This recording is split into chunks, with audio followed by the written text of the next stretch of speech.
कक्षा में अचानक दो किशोर उड़ते हुए आए। उनकी पोशाक कुछ अलग थी। शिक्षक ने सिर बाहर निकालकर देखा, लेकिन लड़की ने महसूस कर लिया उसका गला 360 डिग्री घूम सकता था, जिससे शिक्षक एक कछुए की तरह सिर अंदर कर लिया। लड़की किसी को ढूंढ रही थी और न मिलने वाले सहपाठियों ने उस मार्क्स की ओर इशारा किया जो अभी तक सामने नहीं आया था। लड़की तुरंत आगे बढ़ी। दोनों तरफ की उत्तर पुस्तिकाएं तुरंत जलने लगी। उसकी आकर्षकता से स्टीव जॉब्स भी ईर्ष्या करने लगे, लेकिन शार्क बॉय को जलन होने लगी और कागज पलक झपकते ही टुकड़े टुकड़े हो गया। लावा गर्ल ने डेस्क उठाई, जमीन पर सिकुड़े हुए मार्क्स को देखा और फिर कहा, हमें तुम्हारी मदद चाहिए। तुम हमारे साथ स्पिड प्लैनेट चलो। मार्क्स को विश्वास नहीं हो रहा था कि यह सच है। जो वह सोच रहा था वह वास्तव में हो रहा था। उसने साबित करने के लिए आंखें बंद कर लीं कि यह सिर्फ एक सपना है, लेकिन आंखें खोलने पर भी देखा कि दोनों वहीं थे। शार्क बॉय ने गंभीरता से कहा, हमारा स्पिड प्लैनेट नष्ट होने वाला है, हमें तुम्हारी मदद चाहिए। जब मार्क्स संकोच कर रहा था, शिक्षक ने प्रोत्साहित किया, तुम उनके साथ जाओ। मार्क्स मना नहीं कर सका और सहपाठियों की नजरों में साहसिक यात्रा पर निकल पड़ा।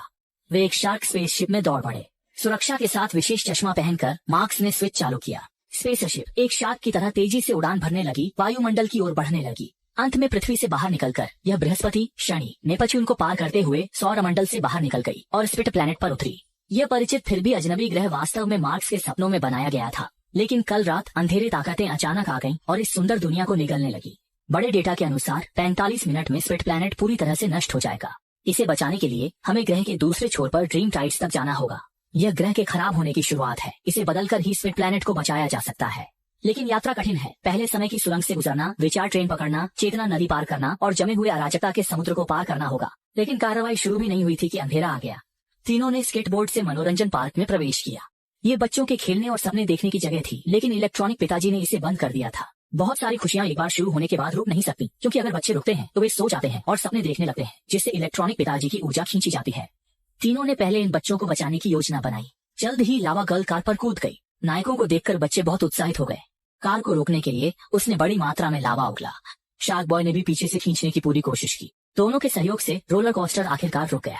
बच्चों के सुरक्षित निकलने के बाद तीनों फिर से रोलर कोस्टर पर बैठ गए। इलेक्ट्रॉनिक डैड को रोकना था। डैड को ग्रह में रोशनी लानी चाहिए थी, लेकिन उसने केवल अंधेरा लाया। रोमांचक सवारी के बाद तीनों इलेक्ट्रॉनिक डैड के कंट्रोल रूम पहुंचे। डैड ने तुरंत पावर प्लग को उन पर हमला करने का आदेश दिया।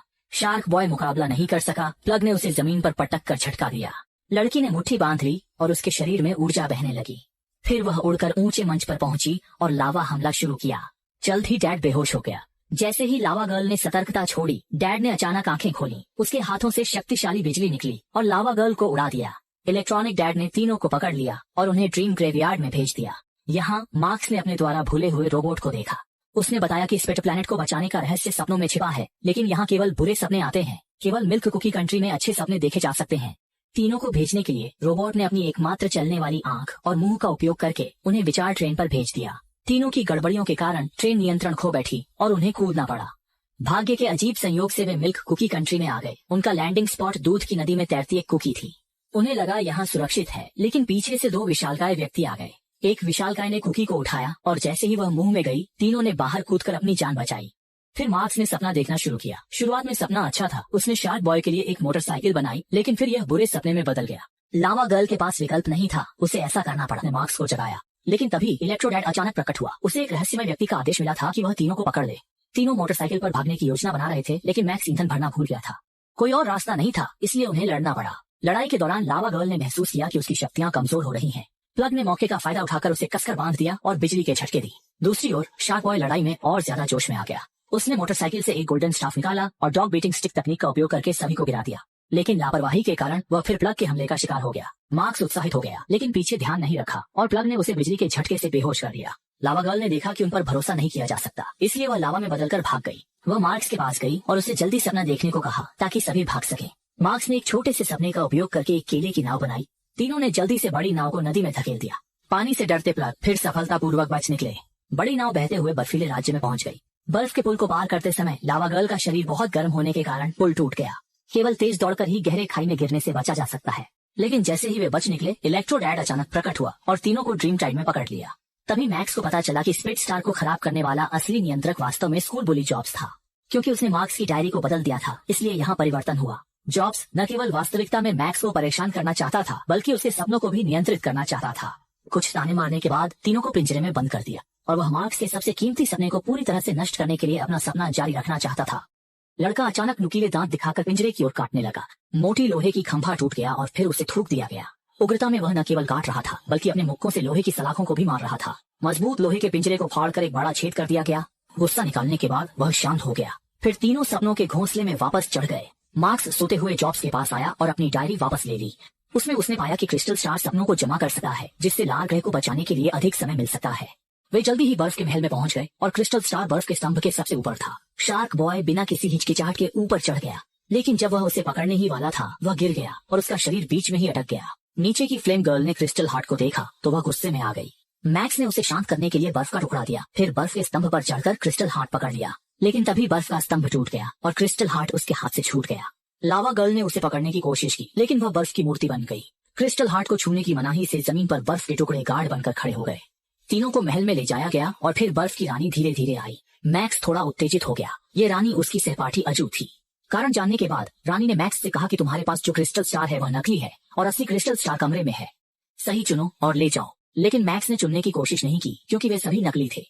असली क्रिस्टल स्टार रानी के गले में लटका हुआ था। उसने सपने में सब जान लिया था। रानी ने वादा निभाया और लटकन मैक्स को दे दिया। बोर्ड ने 10वीं और 12वीं की परीक्षा में शामिल होने वाले छात्रों के लिए महत्वपूर्ण घोषणा की है। अब छात्रों को अपने स्कूलों में ही परीक्षा देनी होगी। पहले उन्हें परीक्षा केंद्रों पर जाना पड़ता था, लेकिन अब यह निर्णय उनकी सुविधा और सुरक्षा को जमा करने वाले थे। तो पाया कि क्रिस्टल स्टार में कोई बदलाव नहीं हुआ। तभी लावा गर्ल बर्फ तोड़कर बाहर आई और कहा कि क्रिस्टल हार्ट का उपयोग केवल बर्फ की रानी कर सकती है। जब तीनों असमंजस में थे तो सामने की बर्फ की बारात अचानक टूट गई। कुछ प्लग्स ने सबको छेड़ना शुरू कर दिया। शार्क बॉय गुस्से में आ गया। उसे पता था कि यह इलेक्ट्रॉनिक डैड का जाल है, लेकिन वह अपने आवेग को नियंत्रित नहीं कर सका और पानी में कूद गया। लेकिन इलेक्ट्रॉनिक डैड ने पानी में इलेक्ट्रिक ईल डाल दी। जल्दी ही ईल ने शार्क बॉय को जकड़ लिया। बिजली के झटके से वह नदी के तल में डूब गया। लावा गर्ल को पानी से डर लगता था, लेकिन शार्क बॉय को बचाने के लिए उसने जान की परवाह किए बिना ठंडे पानी में छलांग लगा दी। उसने अपनी सारी ऊर्जा का उपयोग करके शार्क बॉय को बचा लिया। वह बेहोश हो गया।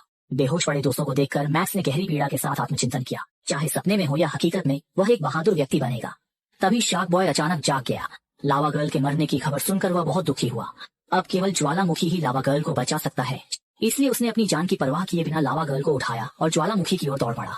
मैक्स ने वहीं खड़े होकर सपनों को बदलना शुरू कर दिया, क्योंकि वह इस ग्रह का मालिक था। वह यहाँ की बुरी चीजें बदलना चाहता था।